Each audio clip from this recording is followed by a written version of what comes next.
right now. It is a Showbiz exclusive, Hangin' with Hagar. Now, I got together with the legendary Sammy Hagar just before he rocked the House of Blues in New Orleans as part of the Big Dance concert series, and I learned very quickly that anytime that Sammy is around, it's a party.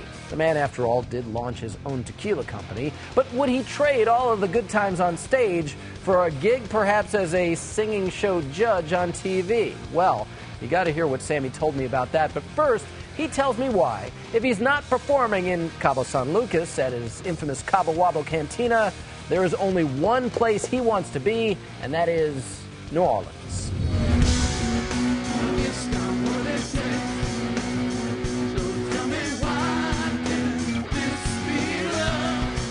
Cabo San Lucas, New Orleans, Las Vegas, those are party towns.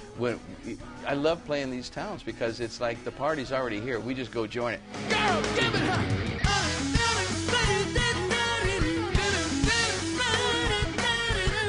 I was a little surprised, Sammy. You know, you walked into the bar. I half expected you to just go behind the bar for a second to make sure they were properly featuring. Well, just in case, I checked for you. I did my research. Thank you, and sir. I made sure that the Cabo Wabo brand was represented here at the House. I've got one in my. Tonight. Well, at worst, I just represent this way. But I've got one in my dressing room, so I'm cool. Okay. We roll with a bunch of them. But the truth of the matter is that I think they have it here part of the time or most of the time. You know, people market things and put their name brand on anything.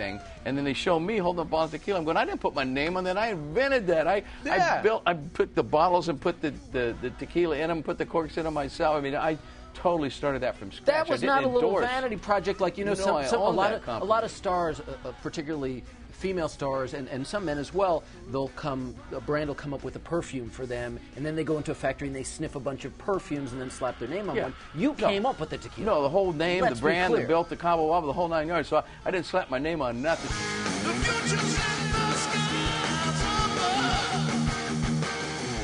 You know, you obviously, with the kind of career you have had and the longevity you have had, you worked long and hard to get there. It's not lost on anybody. It's a much different game now. Fame and success comes much differently and in different ways than it used to. There are people, and some quite talented people, who get instant fame, whether it be because of YouTube or they went on one of these music competition reality shows. Anything wrong with that in your mind? Is it just a different day? Just a different day. There's nothing wrong with anything. You know, I'm a firm believer. The whole thing about giving the music away, I think it's straightened a lot of record companies out who had been, you know, really tough on artists, and they ripped so many people off their whole life. You know, karma comes around. I'm okay with playing music for free, giving music away. I'm okay with all that. You know, you got to find a way. It makes people more creative.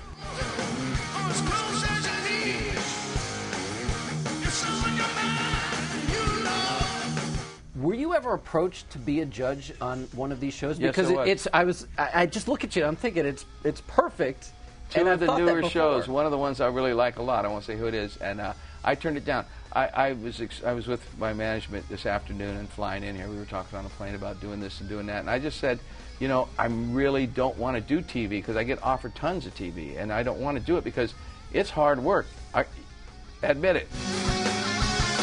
Everybody always wants to know, and you have said not all that long ago that you feel it is inevitable that one day you will find yourself back on stage with Van Halen. My question, you said it, okay. but here's my question. First of all, do you still feel that way? So much water would probably have to go under the bridge. I'm really not interested right now anyway, but I haven't been asked, so I'm not like saying no, because I haven't been asked. They're doing a tour right now, and it's doing great, and I'm really happy that Eddie's seems to be on a good foot and healthy, and that's the most important thing for that band. You want it straight from the heart.